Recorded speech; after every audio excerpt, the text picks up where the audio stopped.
see what Mario Galaxy 2 looks like, because I do want to play through it again, and this is going to be the best way to play it.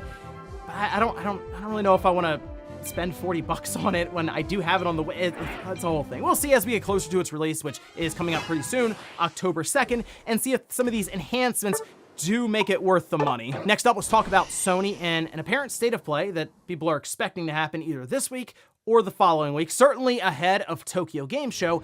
And there's a certain game that people are pointing out could be there, as we're expecting details on it before the end of the year. And this would be a pretty big event for Sony to show up and at least mention that this thing is still happening, and that's Wolverine from Insomniac Games. Well, now we have a new report coming out of MP First. We can see this posted, where they say someone familiar with the situation has confirmed to MP First that Wolverine will stick to the 2026 scheduled release seen in the leaks, and that the Venom project remains in development. They're referring to some of the ransomware stuff that got out there a couple of years ago now from Insomniac, where we saw, all kinds of stuff with Wolverine, to where people were trying to port the game over to PC and reconstruct it so it was at least in somewhat of a playable state. Yeah, without any kind of texture work, but just like trying to make it so you could start it up basically and try it out. But on top of that, we found out that they had what seemed to be a Spider-Verse multiplayer game that was canceled alongside of this Venom game that was supposed to have already been out or coming out this holiday. It's not announced now, so I assume it's not coming out this holiday, but it does appear that it's still in development. They say, as a final note, we've also come across some clues that suggest that Insomniac is currently working to include Miguel O'Hara, also known as Spider-Man 2099, in one of their projects. While we don't know if it will be in Venom, it's more than likely that this is related to Spider-Man 3. So let's go down the schedule here for Insomniac. We're expecting now Wolverine to come out in 2026, so it makes sense they show it at Tokyo Game Show then, just to remind us that it exists and maybe show us gameplay or some story beats for it to get the ball rolling on that. And then it seems that Venom might be coming out in 2027, so the following year. All right. Which, if you think about it, they showed the Spider-Man 2 and then the trailer for Wolverine. Yes, we're still waiting for Wolverine, but Insomniac has done reveals and releases that Ratchet and Clank and stuff around each other. So it wouldn't shock me if Venom did come out the year after Wolverine. And then Spider-Man 3, having Spider-Verse or Spider-Man 2099 involved, also is not surprising. Play through Spider-Man 2, do some of the side quests and missions, and see what you find out with some of those story beats. But this all makes sense to me. So with all of this really building, I guess, a state of play in the next, let's say next 10 days, it should have Wolverine. A closeout for it I think would be cool, especially if they have the 2026 year ready to go. So you have that, you have Soros, and maybe a few other surprises like that God of War, Metroidvania, that HD, or that 2.5D style game.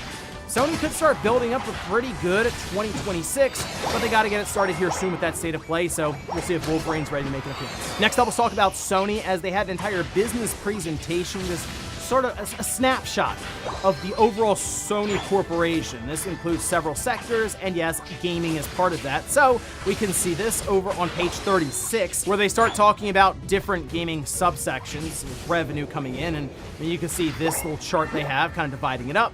And we can see add-on content, digital software, network services, other hardware, and then physical software. And you kind of have to zoom in to see physical software because it's 3%. Yes. Now, add-on content would include a lot of the microtransaction stuff, and you can see it is the largest piece of that pie. Digital software also being there alongside of it, and network services. So yeah, when you look at anything physical, the hardware and physical software, it's that's tough, because of course we do want to be able to buy I at least want to buy games on disc for PS5 and then eventually PS6. But when you see these kind of numbers and things are divided up, it doesn't look great for physical software. Now, I do want to point out there is a little bit of a caveat to this whole thing. So, the way that Sony is expressing this, it's gross revenue. Digital software flows exclusively through the PlayStation Store through their network, so they can track all of it. So if somebody buys a game like they buy Resident Evil Requiem for $70, Sony will track the entire 70. If you buy it, say, at retail, Sony is not able to track all of that. They track the royalties that they collect from Capcom in that case. So anything done between the retailer and be able to produce the discs and ship them out with logistics, Sony does not view. So take 30% from that royalty, and that's kind of what's being acquired here for Physical Software, alongside of the entirety of the first-party lineup. That's why that appears so small compared to the digital side, all right? Everything's counted for digital because it all flows through PSN. Not everything's counted for physical because it doesn't. Still, though, we know that, yes, the digital side is completely taking over. You just look at that and then look at the add-on content with microtransactions. Most of the business for Sony when it comes to selling games is being done digitally at this point. Still, it seems like they are lining up an attachment, I should say, for a disk drive for the PlayStation 6. So, cross my fingers hoping that we get at least one more generation out of Sony with physical media, and then we can reconvene, I guess, in, 2034, 2035, and have the conversation all over again. And in our last bit of news, we're going to circle back around here to Square Enix, because they had a bit of a surprise announcement when it comes to the Final Fantasy VII Trilogy and exclusivity. This we can see over on their social media account, where they say the remake trilogy will also be making its way to Switch 2, Xbox Series X and S, and Xbox on PC, as well as PlayStation 5, Steam, and Epic Games Store. Yeah, so we already heard about Rebirth, that going to Xbox and the Switch 2. We have Remake Intergrade going to Xbox Series and Switch 2 January 22nd. Seems like Rebirth is already getting lined up, and then on top of that, the third game in the trilogy, the finale, has now also been announced in this way of, oh yeah, the whole trilogy is going over to these platforms. We know Square Enix has been working to expand, we'll say, more multi-platform focus. And this would make a lot of sense for them going towards that third one, since I do feel like Rebirth, I think it sold well enough for them, but I think they were expecting more just outright for Rebirth. Definitely with Remake, it took a little while, but it seemed like that did finally get to a position where, like, okay, we're good. But Rebirth, I just don't think it's done the numbers that they were hoping for. So they themselves, Square Enix, has mentioned, I mean, everything seemed to be under expectations for them. Like, we've gone over this multiple times. But they also have to remember, hey, if we do these exclusivity deals, even if it's timed exclusive to Sony, we have to understand there's just less people to sell to, so maybe the expectations have to come down a little bit. Or, if you're shooting for those crazy expectations, you gotta give the game the best chance possible. You're a third-party developer, like you're not, or a studio, publisher. You're not there working with Sony on the PS5 to put it out there and have to sell them. Square's job is to sell software. So, here they are now with the trilogy coming up. I assume that Rebirth is gonna be coming pretty quick after Remake Intergrade, because I think the third game to finish up this trilogy is coming, yes, before the PS6, go figure. I almost think that's like beginning of 2027, end of 2026, and I almost wonder if they're lining up to make an announcement for this third game, maybe at the Keighley's, believe it or not, in December. It seems like they are pushing quickly for this trilogy to finish up here during this generation.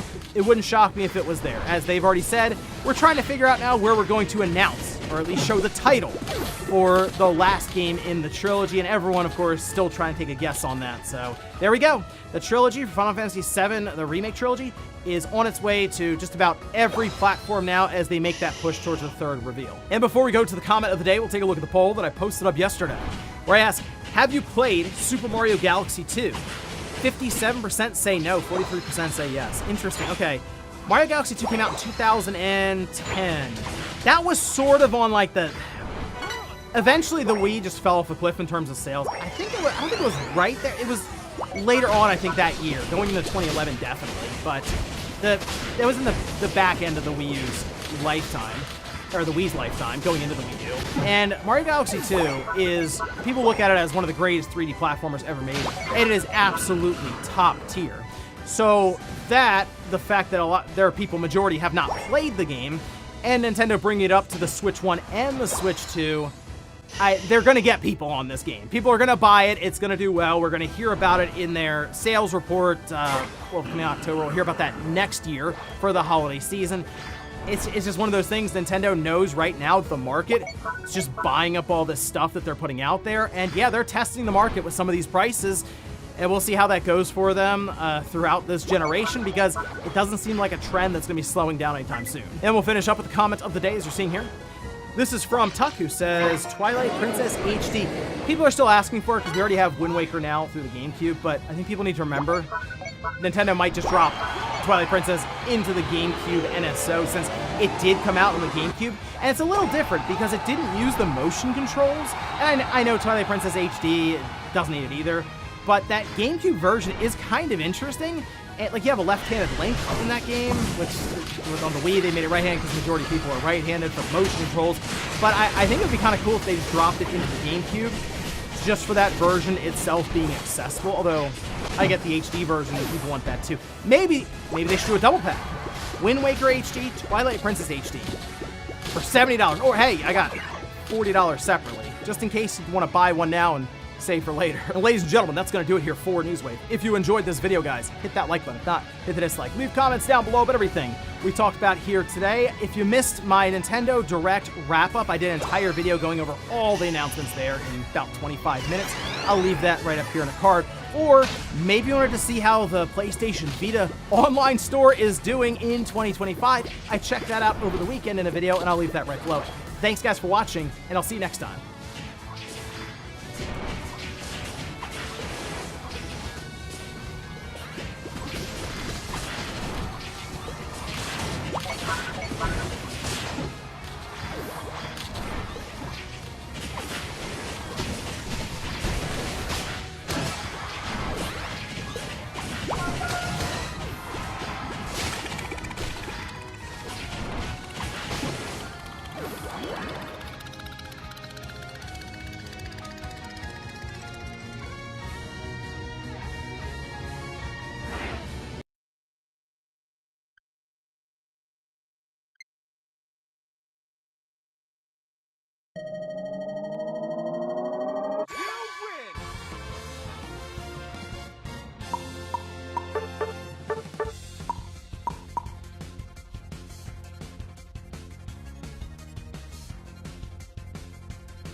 When they're talking about is the dynasty over, trust me, when you lose 3 in a row, people don't show. Everything changes. It's gonna be fun, man. I know Cowboys are doing this is exactly it'll be all over. True. So let's not let that Title talk. Town over there. Title Town. He got to put that tag on it. Title Town has gone down. You got to tag that thing with it. Always for sure. I just want to know what's so funny. Everybody's laughing at me. What's so funny? It's not Mike's not that funny. Like everybody's just laughing at everything he says. He's not really that funny.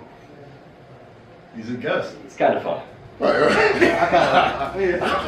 It's kind of fun. That is good. That's good. It's like, whoa.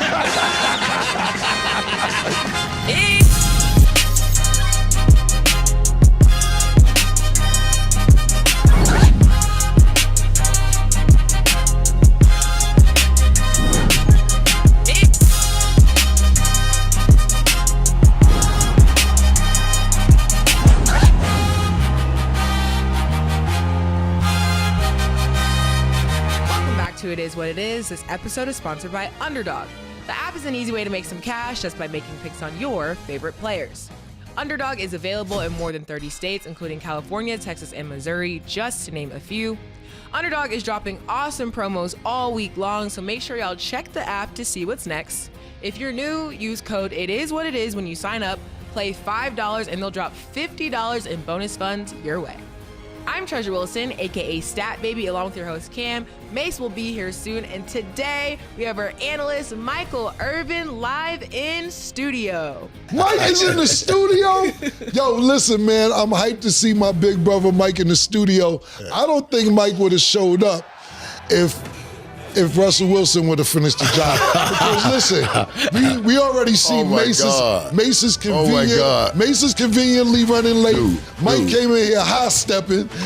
Right. Like they did something crazy. Like they were supposed to go to the limit with the Giants. But being that he's here, I'm just happy you look good. I appreciate you, brother. Thank you for coming, man. Thank you so much, man. I appreciate that, man. And I've been looking forward to coming to hang out with you guys right here in the studio, Thank you, man. And everything. And man, wow, though, what a fight last night, huh? Yes. What a time, man. Yes. So yeah, just thanks for having me. Thanks for having me. Nah, come on. And let me say this too. You ain't lying. Boy, I was sweating like a motherfucker, boy.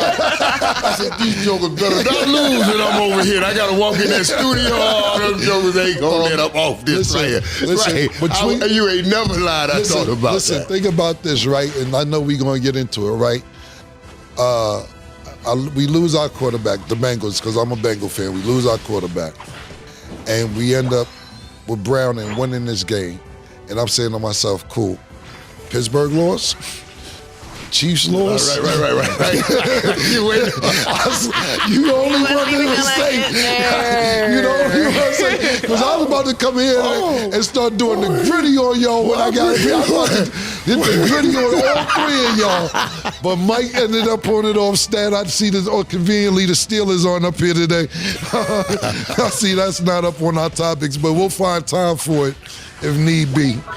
As a matter of fact, they are on here. They are. I have to. Just a little lower. If we don't get to it today, there's always another day. But of course, Mike, glad to have you here in studio. We will get to that game, but we got to start with the fight, y'all. So Terrence Crawford beat Canelo to become the first male fighter to win an undisputed title in 3 weight classes in the 4-belt era.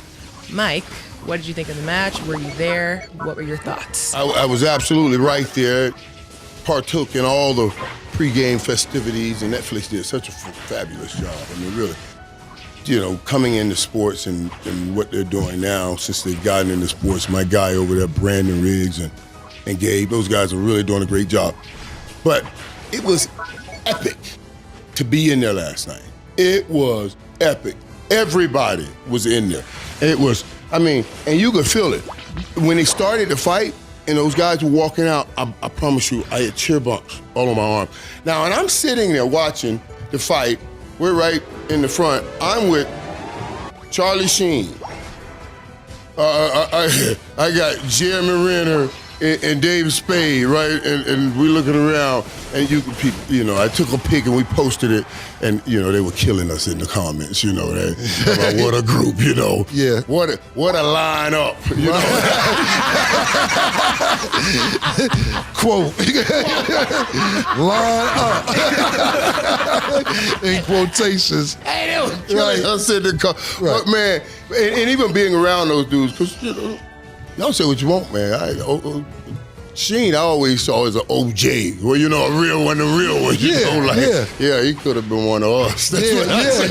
You get a few of those. He could be one of us. Right. So sitting there with them and watching the fight like that, and we would commentate to each other, man, that was great, man. That was real great. It really was. And then I didn't know, if they felt what I felt. So then I went to the after party, and that's when Jeremy Renner came up to me and said, man, did you feel that? I said, yeah, you feel. I said, oh, okay, it's okay to talk about it then. Right. So yeah, it was epic, man. I was happy. Okay to talk about what?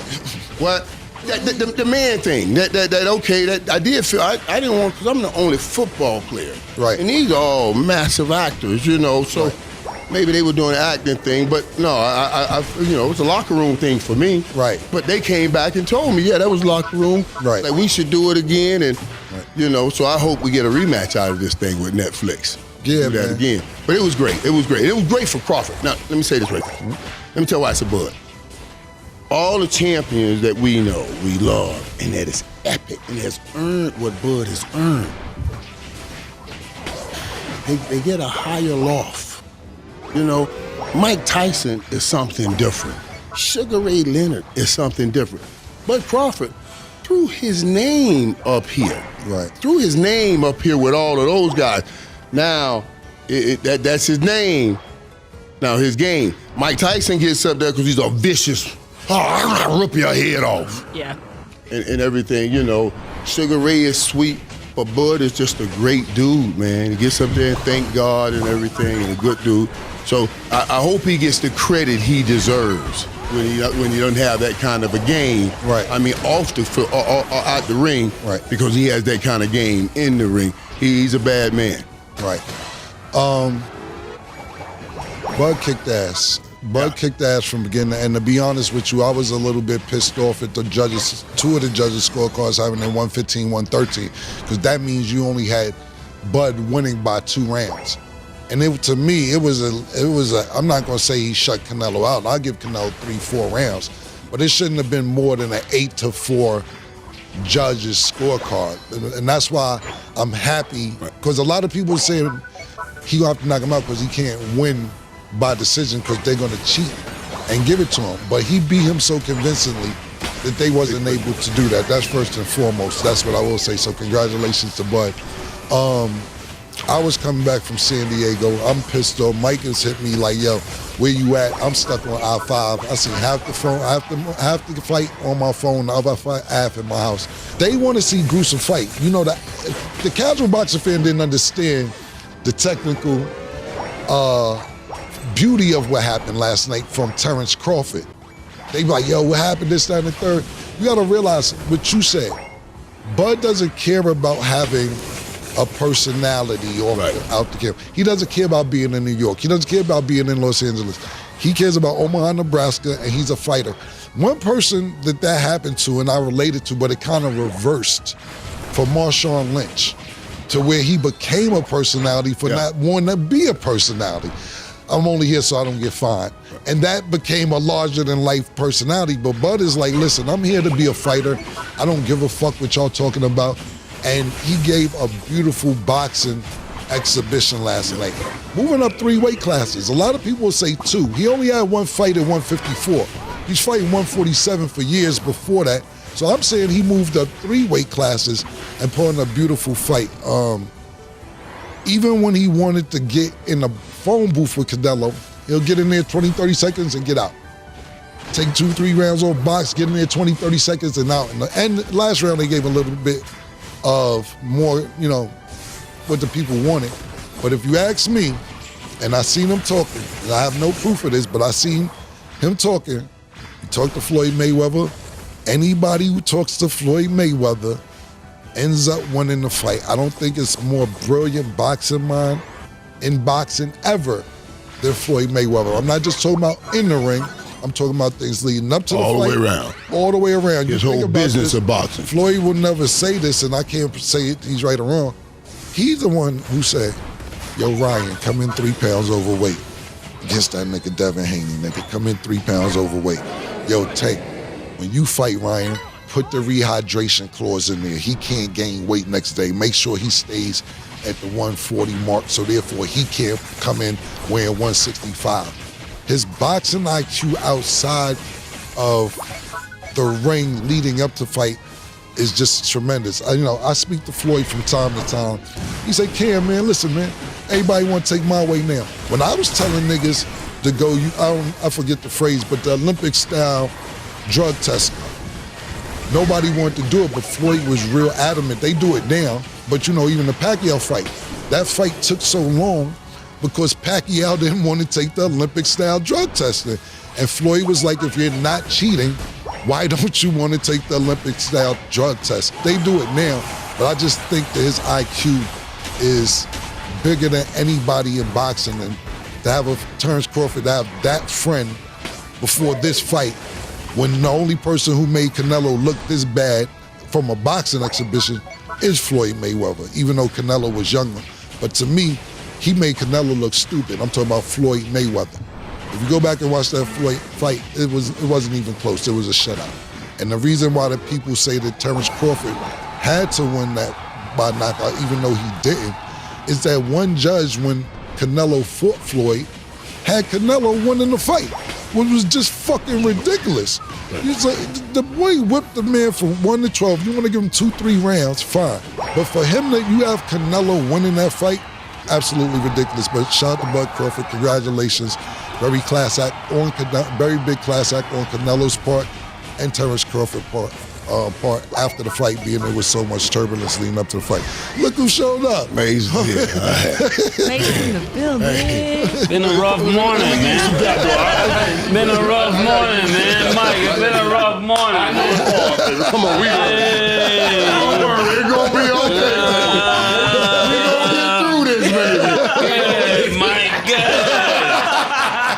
We gonna get through this today, baby. Mace, glad to have you here. We're gonna get into that game too. So literally nobody. Y'all was just talking about the GOAT. Terrence Crawford. Yeah, he's the GOAT. I had to chime in. I had to stay outside, really. I knew Ken was going to talk about this, but Terrence Crawford is the GOAT. He's the GOAT. He's the new GOAT. I'm going with new hotness. New hotness. LeBron, they do it with LeBron, so. The GOAT of everything, every ever? Yeah, he's the GOAT of every era. I'm going viral. New I'm trolling. And one thing I want to say that I think we have to give Mayweather credit too.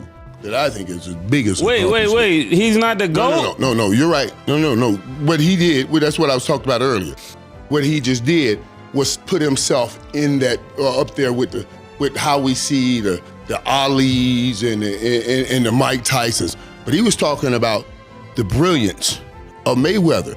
And I think the most brilliant thing Mayweather did was flip that script, baby. Like, Don King used to come in and promote the fights and gave Mike Tyson $5 million. You win $5 million fight. That's what they got to fight, like for the Rumble in Jungle in Africa and all of that, $5 million. While Don walked off with 100 or 200 million. Mm-hmm. Floyd came in and said, holy dole, no mole of that going on over here. He said, I'm going to hire the producer, and I'm walking away with all of that money. Right. So Floyd, because I work with him. I work with Showtime and Paramount. The dude would tell me, we great friends, best of friends. I was with him last night, as a matter of fact. He said, Michael, I got to get Floyd these checks. I got $250, $60 million checks over here I got to give to Floyd. You know what I mean? From those fights that they were having. Right. And Floyd pays the producer. That's why I'm talking, that's the brilliance. Right. That was the most brilliant thing of all things. And now you get fighters trying that, but you got to build your brand like he built his brand. So yeah, I want to just give him that credit. Absolutely. I'm gonna add my 2 cents real quick before I ask a couple more questions about the fight. First of all, that was my first fight experience, which was a dope experience. I just feel first? Yes, I feel super blessed because I'm like, for my first fight, that was great. So again, also shout out to Cam for him saying feet on the wood or it ain't good, because Netflix did hook me up. Got to go in the Winfield Club. I saw Mike there. I'd never been there before. It was everybody there. They giving us tomahawk steak. Good. I know y'all are talking technical, but I gotta talk about the experience real quick. Yeah, it was. Chicken tenders and caviar, right? Ooh. They're giving us tomahawk.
fire!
Oh, man.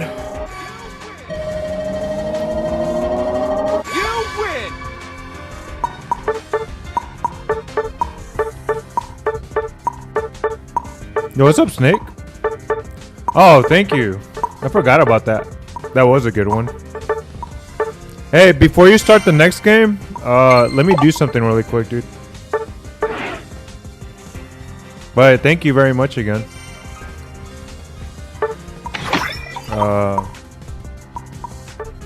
Oh yeah, customize.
Yeah, right now I'm trying to like focus on playing as attackers, dude. So just an FYI, just cause I need to do my battle pass stuff.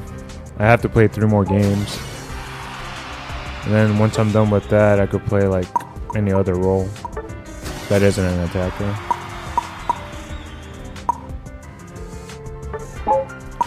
But I'm ready, dude. I am ready.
He's heading up.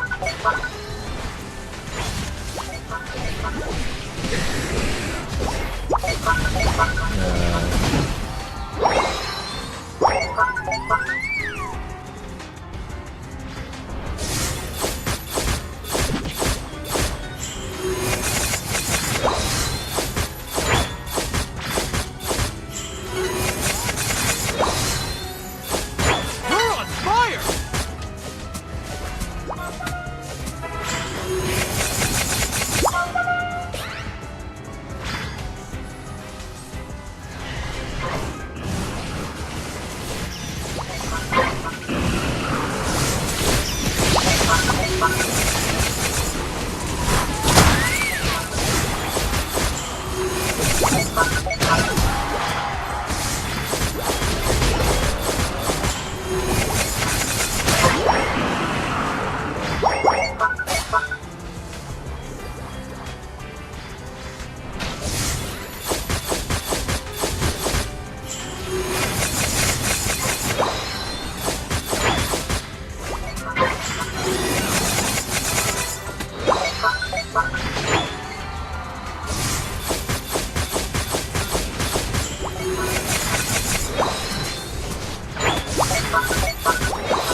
Final stretch! You're on fire!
Do you have?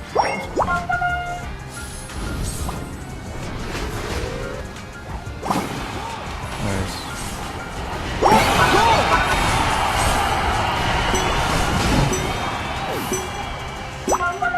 5, 4, 3, 2, 1. Time's up.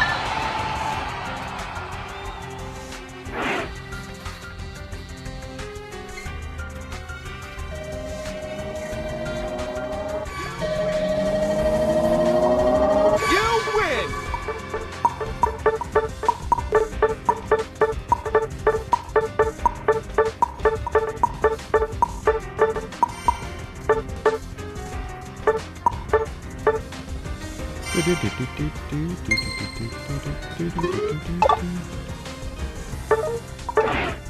KOs is crazy. I think that the Zeraora was throwing though.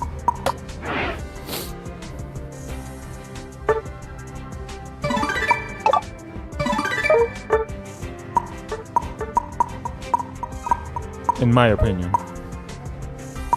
But we take those. We take those.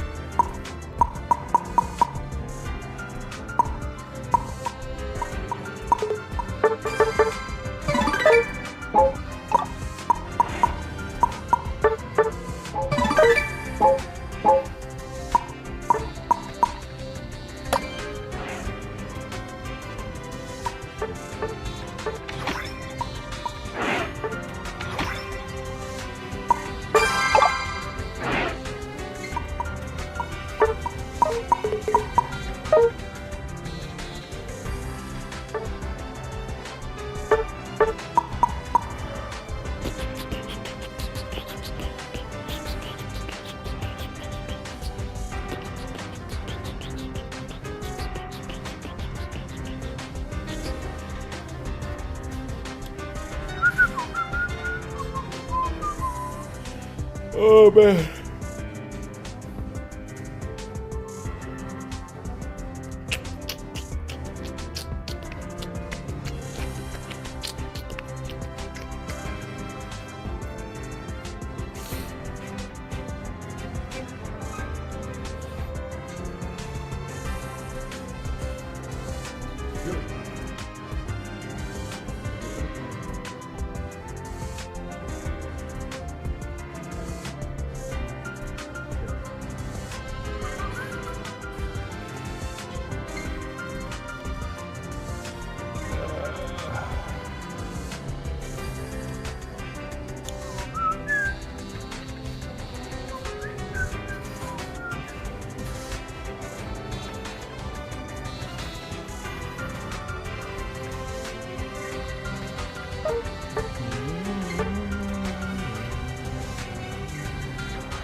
That was weird.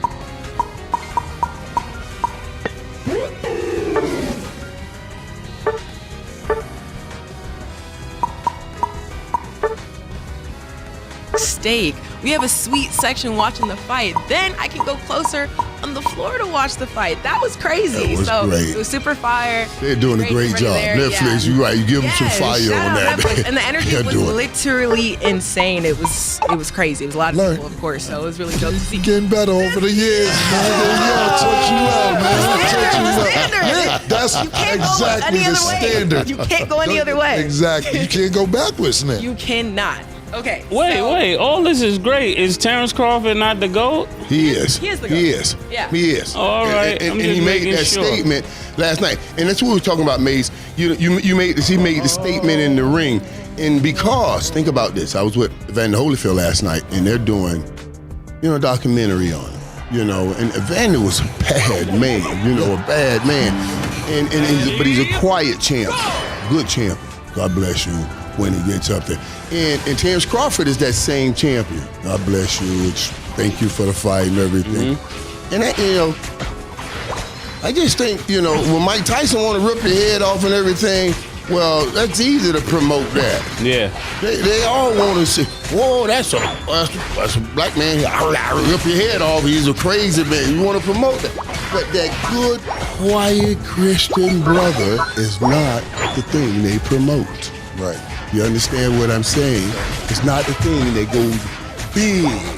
So even in a rematch, the champ should be able to make the call because he's the champ. He makes the call on the belt, but not the call on the crowd because Canelo has the crowd. Last night, we watched that game in Mexico City. You see what I'm saying? I know, totally understand. And I love my people. And I've said that a million times. And I love my Mexican people. They're big Cowboy fans. But they were in there last night, So you got to consider the belt in the crowd. Right. And a rematch, yeah. I would love to see a rematch. And Crawford says we flipped the script because Canelo made 150 and Crawford made 50. I don't think they'll flip the script and give Crawford 150 and Canelo 50, but we can 125 this thing a piece, you know what I'm saying? And on that next fight. And I hope they make that. Well, the thing about it is, it's funny that you brought that up, Mike, is because Tarver said that, I watched Antonio Tarver, and he was saying that, I'm dead. that Damn it, man. Crawford, he just won. He's the money man. No. And Crawford, like Mike says, arguably could be the GOAT. Because you think about this, he's a 3-time undisputed champion in 3 different weight divisions. You got people who's champion in 4, 5, 6 weight divisions, but not undisputed. He's the first one, and he undisputed in 3 different weight classes. But if anybody should know better, it is Antonio Tarver. Because you knocked Roy Jones out, and you didn't become the money man. You know what I'm saying? And I'm not comparing those two. But people just like who you like. When you talk about Floyd Mayweather realized after he beat Oscar De La Hoya that you got to think about his last fights until he retired. All people who's not from this country, all people who's going to get the pay-per-view numbers from other countries, whether it's Ricky Hatton. God bless the dead. Ricky Hatton just passed away. I don't know, they don't say what happened, but RP Ricky Hatton. Even when he fought the MMA nigga, the UFC nigga. Conor McGregor, exactly. Every fight he did after De La Hoya, he said, I'm going to make sure it's somebody who can get from another country. So he pulling the money from the other countries. And then he said, I don't need to brawl with you as long as I win. Because Floyd will tell you, there's more people to pay to see him lose. But at the end of the day, I don't give a fuck how you pay for it, as long as you pay for it. So I give him credit that. And then he also marketed himself well. All them 24/7s the niggas used to do when it be all access 24/7. Floyd will show you, it'll be an hour show. Floyd will show him boxing for 7-8 minutes of the show. The rest, I'm going to buy a Ferrari today. The rest, I'm going to buy a watch today. He sold a lifestyle, and that's what made niggas want to be. Counting $1 million. Yeah, count $1 million Right, all of that. in the house, the sneaker collection, so on and so forth. And to me, Bud don't give a fuck about none of that. I'm gonna be Omaha. I'm gonna be the person I am. And as long as if you making 50 and you going home to your family and you from the place where you started from, I can't count niggas' money. I'm pretty sure 50's a lot in Omaha. 50's a lot anywhere in the country. You know what I'm saying? So I'm not saying he'd be the money man because he don't care about promoting like that. But I definitely think he could get a bigger check if it's a rematch. Okay, so post-fight, Canelo had a quote where he said, "I think Crawford is way better than Floyd." So just after hearing him say that, what is your thoughts on the comparisons and him even saying that after the fight? Yeah, well, that was interesting because I was messing with Mace earlier because, you know, Bud said he had been hit harder even by someone else besides Canelo. And then Canelo, and I said, man, I guess they're just throwing barbs at each other. But that would be, man, because I can't doubt that Bud would fight anybody or beat anybody. You know what I'm saying? Even the Floyd's what he's done right now. I gotta say I can't go up against that. You know, and you can't doubt the Floyd to beat anybody. You know, it's just what that is, and that'd be a hell of a fight. Oh man. And you can do those things now because it's like you said, it's about attention. Yeah. Who cares even so about what nobody cares. We can put this together and both of them will make $200-300 million. Y'all saying y'all would want to see Floyd fight? I'm just saying if I was about to say. Yeah, right now that would be a horrible fight. But come up here, bro. Back in the day, that would be I wouldn't go against Floyd against anybody. It's just the feat that he's reached on this one run is insurmountable. Just like Killer was talking about, when you have somebody that is undisputed in 3 weight classes, that's not easy to do. It hasn't been easy for people to do in one field. You think about all of the great fighters that look like they're dominant where they are, and they still are not undisputed. You look at Gervonta. You look at what Floyd did. He was never undisputed, and he totally dominated that particular weight class. And he went up a few weight classes, but you got to remember, Bud started at 130. To make it all the way to 168 and be the champ is even further than Pacquiao went. And Pacquiao started out almost that light. And you saw how much praise we have for Pacquiao. But Pacquiao brought their crowd too down. Pacquiao know him, boy. They gonna line him up for Pacquiao when he's fighting. Yeah, so I'm going on a record. Bud is the GOAT out of all the fighters. I don't go against Floyd. There's nobody better than Floyd for me. Bud could be pretty close, but for me, there's nobody better than Floyd Mayweather. No way, Just bro. my personal opinion. And I know Bud's argument is that every time they say he don't fight somebody, he beat the shit out of them. You know what I'm saying? Yo, you ain't fight? He said he told Canelo that shit. Now he's gonna go score. Canelo was like, who'd you fight? He's like, nigga, I'm gonna start a more hole than you next. Since I ain't fight nobody, you the person that I prove since I haven't fought nobody, you'll be the name. And even Errol Spence. Shit, he did Errol Spence, and no disrespect, I haven't seen Errol since. No disrespect, you know what I'm saying? So, but for me, it's just about, like I said, and I know this is not Bud's fault. For me, Bud is in an era where the names aren't as popular that he beat. That ain't his fault that's when his birth certificate is. You know what I'm saying? Somebody, even like Roy Jones, you'll sit there and talk about Roy Jones the best, some people, or at least he was pound for pound the best at the time. But the question is, who did Roy fight? James Toney, when they were young, before Bernard Hopkins, when Bernard Hopkins was young, and not like when they were prize fighters. But I'm asking y'all, because y'all both from boxing, who's a notable name that Roy Jones fought? Yep. And I know what you're saying, and you're right. You're right. If you're All in I'm an era, asking Mike is right, the name. you're in an era So you where know we do a the name, name. No, Mike. that's what I'm saying. Because there's nothing to pop off. There's nothing to pop. So there was no great fighters that we measured him against that he beat in his era. Right. You're right. So Sugar Ray beat Thomas Hearn. Right. And it beat Marvin Hearn Hagler. and Marvin Hagler. Right. And we saw those fights. Right. So we were able to say, and then Roberto Duran, you know, we saw those fights. That's what made, and that's why Bud beating Canelo, that starts lifting him up because we got those names out there. So you're right. I'm still trying to think on who would be. I'm still thinking you on sit that. there and look. I'm just looking at a couple when Floyd. And this one he's 38 and 0. You got Oscar De La Hoya. You got Ricky Hay. Got Juan Marquez, who called him up. Shane Mosley. Oh, Marquez was a bad boy. Yeah, but Marquez. Floyd retired. Marquez stuck going around to I won't fight Floyd. Floyd got retired and beat the shit out of him. Miguel Cotto, Canelo Alvarez, Madonna, like Pacquiao. Zab Judah. These are the names that when nigga, and I'm not, like I said, it ain't Terrence Crawford fault. But when you actually look in their resume, you be like, who'd you fight? Nigga, who did not fight? That's a question you ask for Floyd. So I'm not mad at anybody who has Terrence Crawford as the GOAT, bro. I'm not mad at it. Just for me, I actually seen it. Even Terrence Crawford, like I said, that's his biggest gripe. That people are saying, who did I fight? Who did I fight? It ain't your fault that niggas was trash during your run. And not saying you didn't fight good fighters, but last night you solidified your name, at least to be in the conversation for camera on the Mount Rushmore. It's about who you wanna put up there. But for me, I don't go against Floyd. He goes 50 and 0.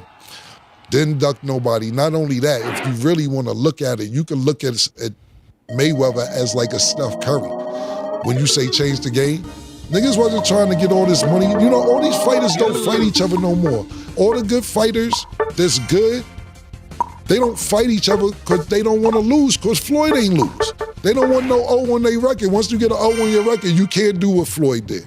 They want to make the money Floyd made. You just said this nigga's still waiting to cut Floyd $150 million checks from old pay-per-views probably, and they want the money that Floyd got. I'm not sure. To me, I wasn't sure why scoring at that moment was so important.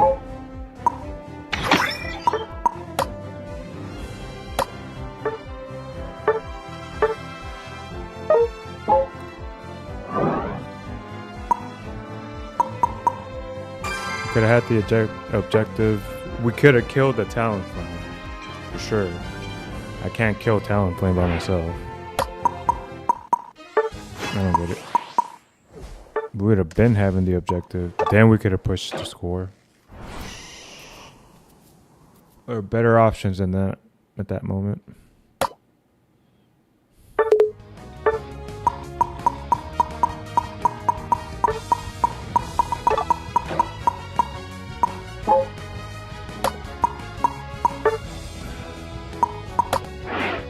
What is it? Let me see.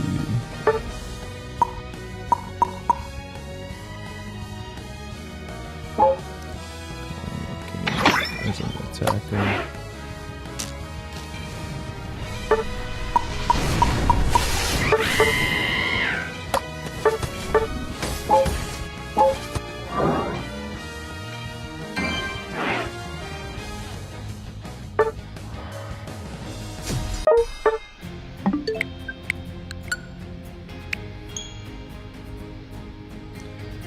Ay, ay, ay, ay, ay, ay, ay, ay.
Why I already picked middle, bro.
That Charizard is garbage, bro.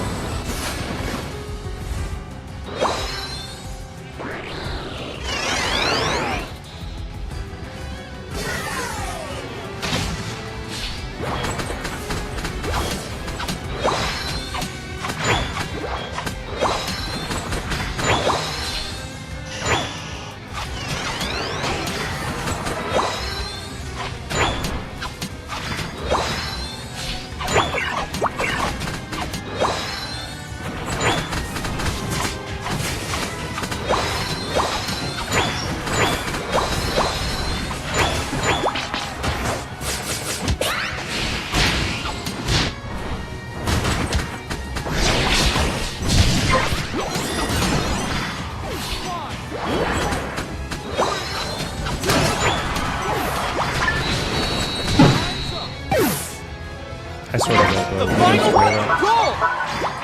You're on fire!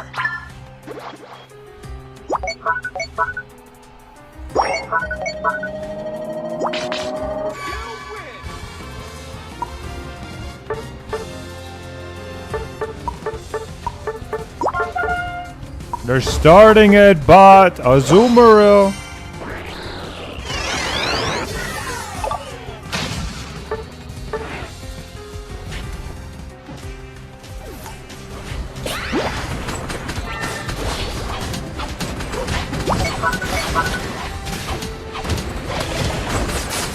God damn it, bro. Bro, I swear to fucking God, dude. We always have that fucking game, dude. That fucking Charizard.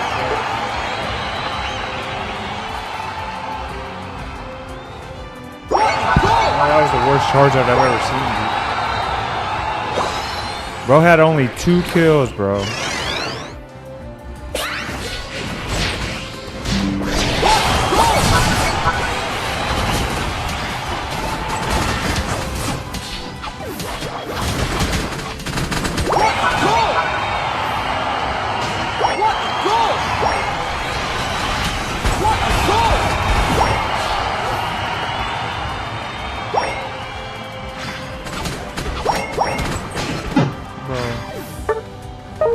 Surrender people, man.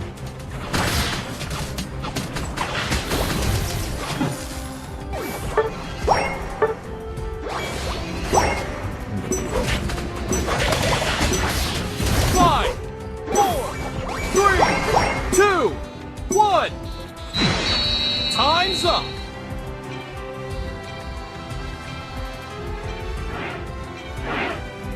Bro, I don't get why they always give me the worst freaking players, dude. I don't understand that, dude. You lose. I don't get it, bro. I don't know what else to do, dude.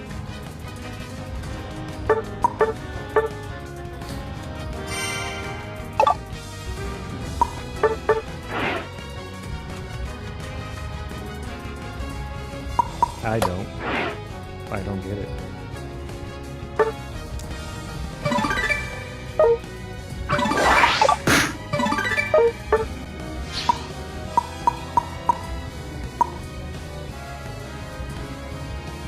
I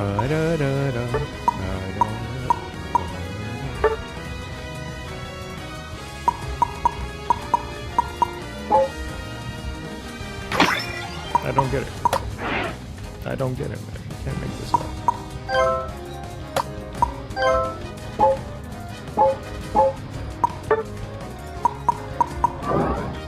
I don't get it.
He's a trendsetter for the era that's here now, and I'm not even necessarily saying that's a good thing. He kind of fucked it up because niggas want his money, want his lifestyle. Now we're not seeing the fights to get niggas to But that's why you got to give Netflix some love, because they'll bring they want epic events. Right. Think about this, and I was talking about it with them last night. They started out by giving you what you want when you want it, right? Me growing up, I wanted to watch Jefferson. 9 o'clock Wednesday, boy, be your butt right here. I sat my butt right there at 9 o'clock. Netflix comes in and say, you can stream this thing when you want to. You ain't got to be there at 9 o'clock. Absolutely. So now they get back into the TV business in order to now make you come up and show up at a certain time. Like they said, that event has to be epic. That's why we get a Canelo. Yeah, but in a Bud fight, and that's the part of it now that comes in, because like the Logan Paul, some of these guys can get that money because their attention is epic. It's not just about you winning and being on the O side. You can get that kind of attention and make that kind of money. Okay, well, congratulations again to Terrence Crawford. We're going to go to break. When we return, we got a whole lot of football to get into, so don't go. Man, we got to talk them Chiefs. Talk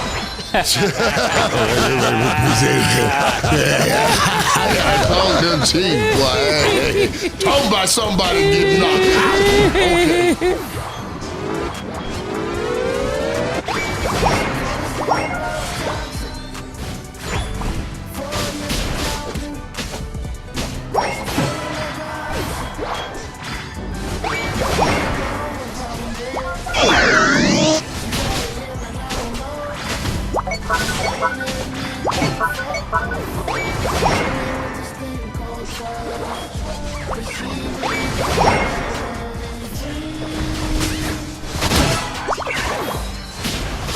Welcome back. Now let's get into our underdog picks of the day. Today, the Chargers will play the Raiders. Underdog has Justin Herbert at 1.5 passing touchdowns. higher or lower mace? I'm going higher.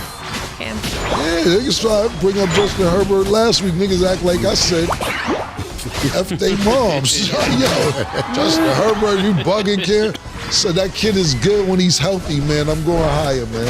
Okay, Vlad McConkey's at 72.5 receiving yards. Do you have him higher or lower, Cam? We'll go lower. Yeah, lower. Okay, and Ashton Genty is at half a rushing and receiving yards. Higher or lower, Mace?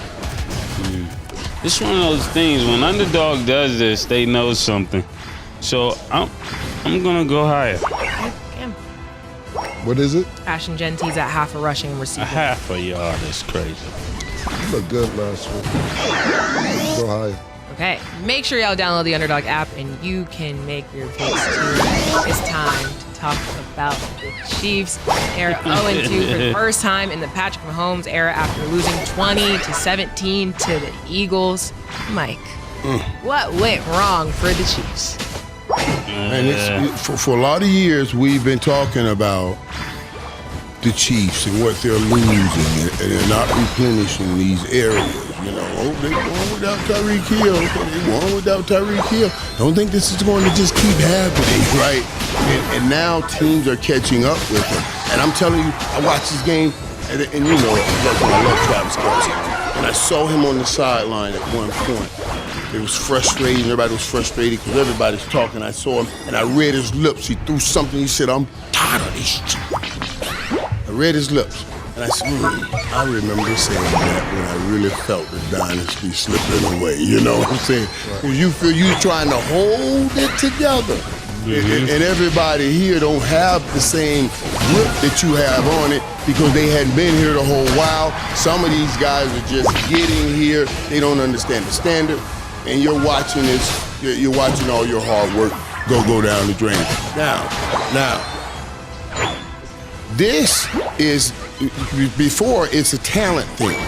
It's just a talent thing. They find more talent. Now, this is becoming a mental thing.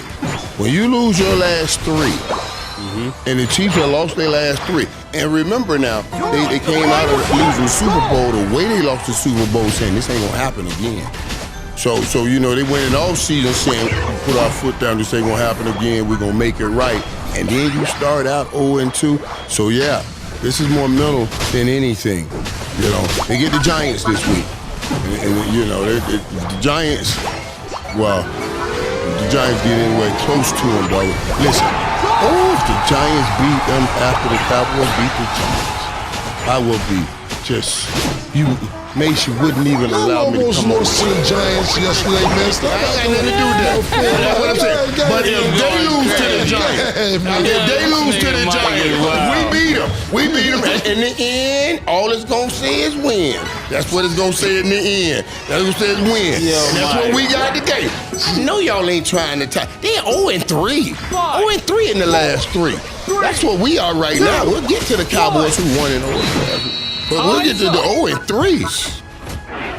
Well, I'm speaking to my agent right now. We're thinking about moving Titletown. We're in serious consideration. We're gonna have to move it, you know. It's nothing personal to the Chiefs, you know. Sometimes, every now and then. Makes you leaving your team? Every now and then you get ready. gotta move. Gotta get ready. Keep going, man. Every now and then you gotta move the team. You gotta move it where it need to be. Gotta get ready for war. I'm just saying, when it comes to the Chiefs, it's not just they're 0-2. They're losing to the people that beat them in the championship. So if there was ever a team to come back and play strong against, this would be the team. It was a close game. You know, it didn't matter it was a close game because the way we lost in the championship, you would have to come back and redeem that game. Forget even the first week, the second week. And I just think they're highly distracted when you think about a championship team. You know, you gotta score 30 points or higher. And you can't go scoreless 2 quarters, especially as Patrick Mahomes. You can't do it. And Pat being your leading rusher, you know, Travis Kelce being your leading receiver, you haven't replenished the talent. You let me down, man. It was the over and under if you was gonna say Titletown's on the move here, bro.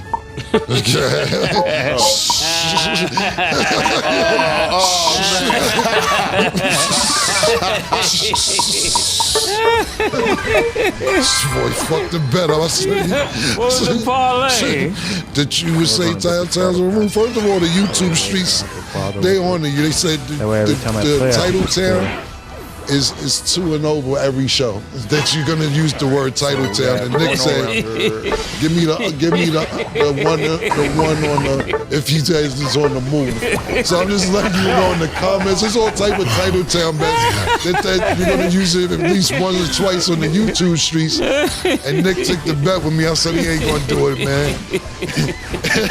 And I lost, man. You should have told me. Nah, I ain't want to cheat. I ain't want to cheat, man.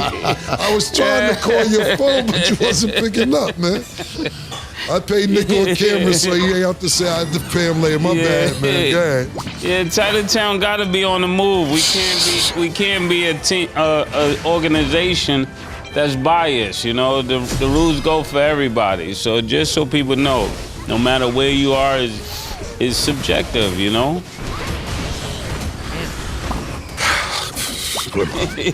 Yeah.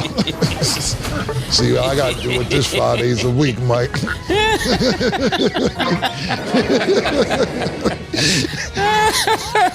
Chiefs ain't shit. The Chiefs ain't shit, man. Listen, man, me and Mike was talking before the show, and sometimes you break this chemistry up for whatever reason. You get your ring, and then you want the money. You get the money, you want the ring, or whatever. But I see the frustration that he was talking about with Travis Kelce. I seen that frustration on the sideline started at the end of last season, but yesterday's game with Tyreek Hill. Now, if I think that Tyreek Hill was on this Chiefs team right now, I don't think they were talking about the problems they had. You got to think about this. Travis Kelce is not a spring chicken. He's not going to be moving the same way he was 4 or 5 years ago. Not saying it's over for him, but he can't be a primary receiver. I know their primary receiver is hurt right now. Pacheco came back. He's not running the ball like they used to run the ball. They're not getting the ball down the field. And for Patrick Mahomes to end up with 187 yards, and then the intel as well, you know, who do you blame that on? Do you blame it on Kelce not catching the ball or not being ready? And then that kind of helps them lose the game. They're not getting the ball down the field. I'm talking about the Chiefs. And what we keep coming accustomed to saying, even Mike, myself, I don't even count what you have to say about the whole thing. They'll find a way. That's what we're saying. Andy Reid. If anybody can do it, Andy Reid can do it. No, you gotta realize if anybody can do it, Andy Reid can do it. It's been 2 weeks. It's been 3 games. Andy Reid is not doing it. And I'm not saying that Andy Reid can't do it. You know better than I do, Mike. But I just don't understand. I get people going for their money. But when you have a great chemistry, like Eric Bannon, Deanna